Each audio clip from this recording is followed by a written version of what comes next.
Estando fechadas, por medo dos judeus, as portas do lugar onde os discípulos se encontravam, Jesus entrou e, pondo-se no meio deles, disse: "A paz esteja convosco." É sobre este pequeno versículo, porém muito profundo, que eu gostaria de meditar nesta homilia do Domingo da Misericórdia. Pondo-se no meio deles, disse: "A paz esteja convosco." Queridos irmãos, a vós que mesmo com a notícia da ressurreição continuais com medo, não dos judeus, como no Evangelho, mas medo da doença, da fome, dos perigos. Este é o anúncio de Cristo: a paz esteja convosco. A vós que mesmo dentro de casa, isolado, com as portas fechadas, assim como os discípulos, continuais inseguros, a paz esteja convosco. É a paz de Cristo que tira os nossos medos, que nos dá a capacidade de nos colocar a serviço, mesmo com tanta dificuldade, mesmo com tanto medo pelo qual passamos, tanta insegurança. É a paz de Cristo que conforta o nosso coração, nos alenta com a sua misericórdia. É precisamente com a nossa geração, que está dentro de casa, com as portas fechadas, sem poder neste momento participar da missa, que Jesus dirige esta palavra. Ele se põe em nosso meio e deseja a paz. Assim como no Evangelho nós estamos de portas fechadas, mas o coração deve estar aberto a Cristo. Ele quer entrar no meio de nossa casa, no meio de nossa vida. Ele quer estar no centro para nos dar a sua paz. Pondo-se no meio deles, disse: "A paz esteja convosco." Aparecendo no meio, Jesus mostra que o único modo de conseguir a paz é a igualdade. Por isso ele está no meio de todos, com a mesma distância em relação a todos os discípulos. Entre os discípulos estava Pedro, que havia negado Jesus, e Jesus não se afastou de Pedro nesta aparição. Entre os discípulos estava também João, o apóstolo amado, aquele que o acompanhou até a cruz, que cuidou de sua mãe. E eis que Jesus não se aproximou de João. Jesus ficou no meio dos dois. Não se afastou daquele que o traiu, não se aproximou daquele que o amava. Ficou no meio, estava na mesma distância em relação a ambos. Nem a ofensa afastou Jesus, nem o amor o aproximou. Amado ou ofendido, Jesus está sempre igual, no meio de um e de outro. Esta é a mensagem deste Evangelho. É por meio da igualdade que se alcança a paz. Jesus tem a capacidade de se esquecer do passado, se esquecer das infidelidades, das traições e oferecer a paz a todos, inclusive aqueles que o abandonaram, aqueles que o traíram. A paz é um dom para toda a humanidade. A paz é um dom para todos nós, se nós a aceitamos. Jesus não tem parcialidade, não tem particularidade, não tem predileções. Ele oferece a paz a todos. O dom que ele leva deve ser partilhado com todos. A paz esteja com todos vocês. É o anúncio de Cristo, é hoje também o anúncio da igreja. Sem a igualdade e a igualdade com todos, não existe a paz, ao menos como Cristo a desejou. O mundo oferece uma espécie de paz, não é uma paz com igualdade. A paz de Cristo é uma paz igualitária no sentido evangélico. Então apliquemos esta regra aos nossos dias, à nossa vida, à nossa vivência de comunidade e de família, para que tenhamos a paz entre nós. No meio da nossa comunidade é preciso haver igualdade. E é por isso que a primeira leitura nos apresentou a igualdade na fé e no amor da primeira comunidade. A multidão dos fiéis era um só coração e uma só alma. Tinham tudo em comum. Para eles todos eram iguais, porque viam a imagem e semelhança de Deus em cada um. Por isso todos valiam na comunidade. Por isso a fé e o amor eram importantes na primeira comunidade. Se em nós não existe a igualdade entre fé e amor, nós corremos o risco de crer, mas não amar.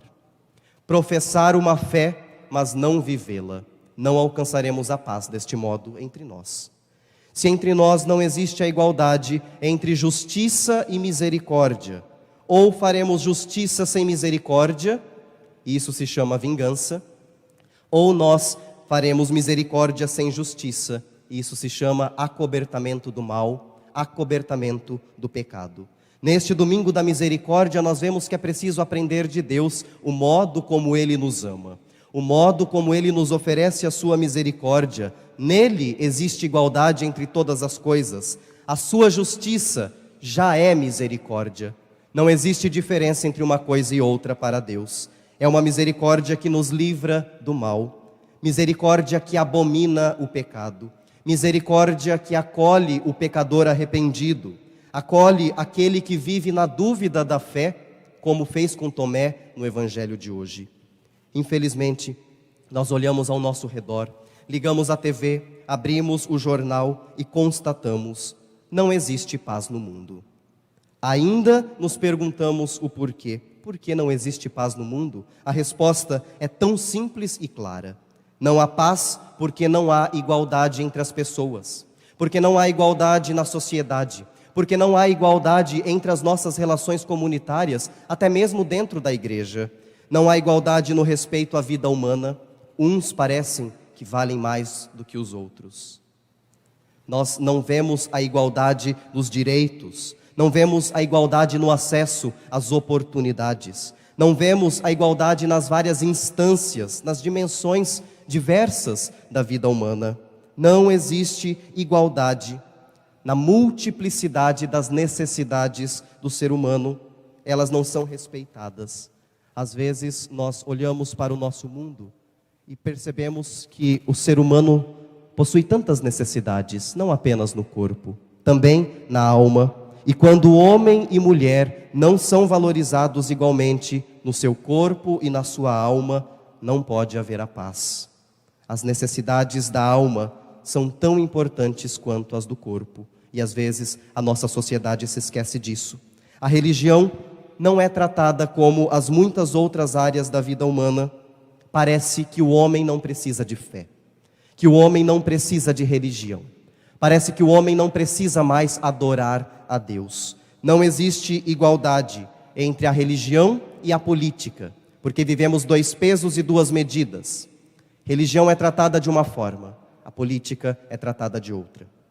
Não existe igualdade entre religião e comércio, entre a religião e o sistema bancário, entre a religião e a educação, entre a religião e o futebol. Tudo é importante, menos a religião. Existe no nosso meio o temor de que a bolsa de valores quebre.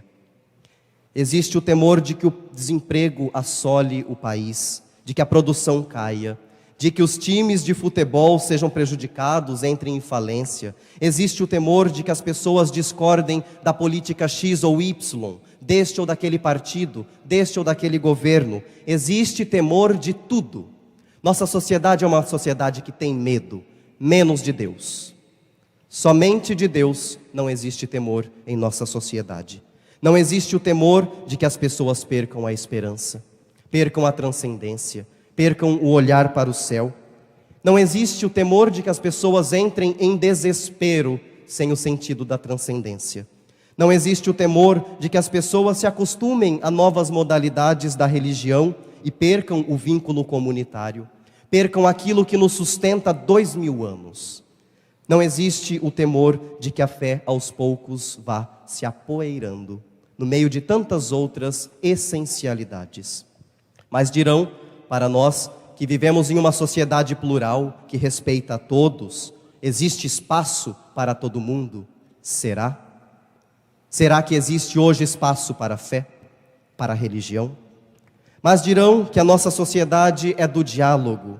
Diálogo com quem? Com quem pensa igual?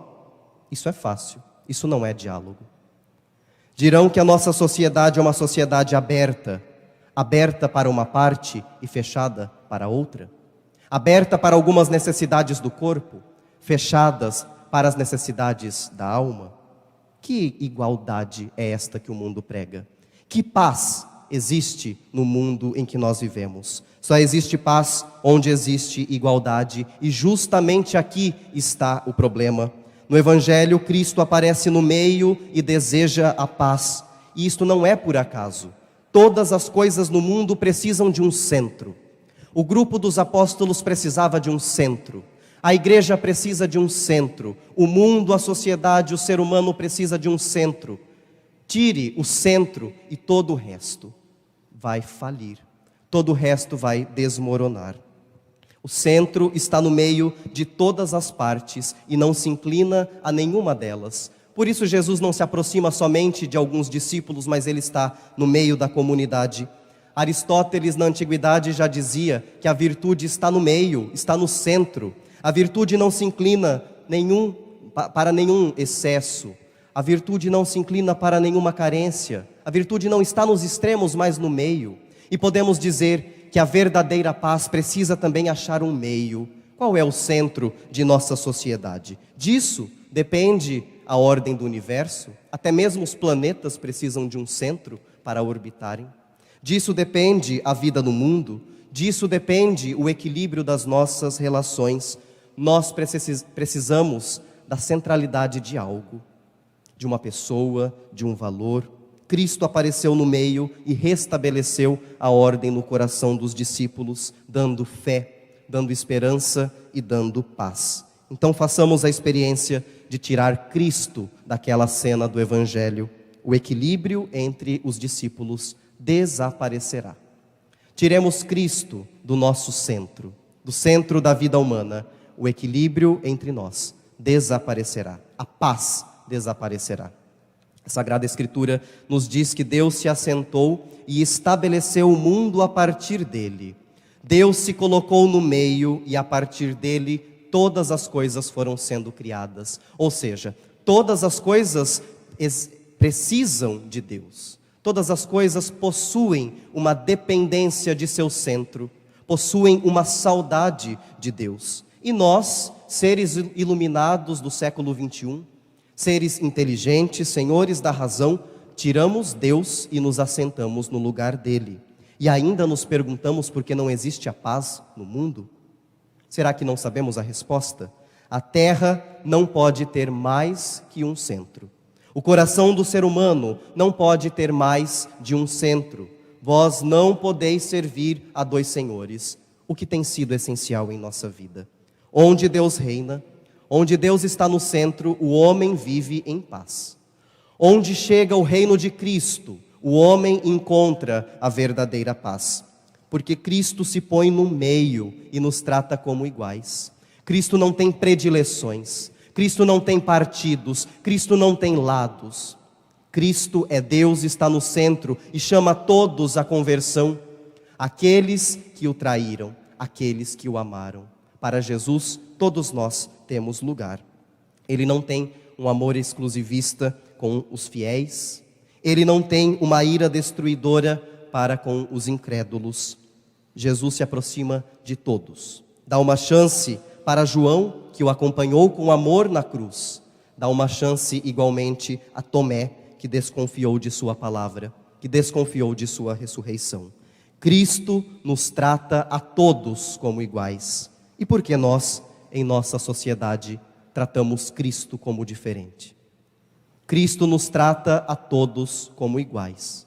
Porque nós, em nossa razão, em nossa inteligência, tratamos Cristo diferente.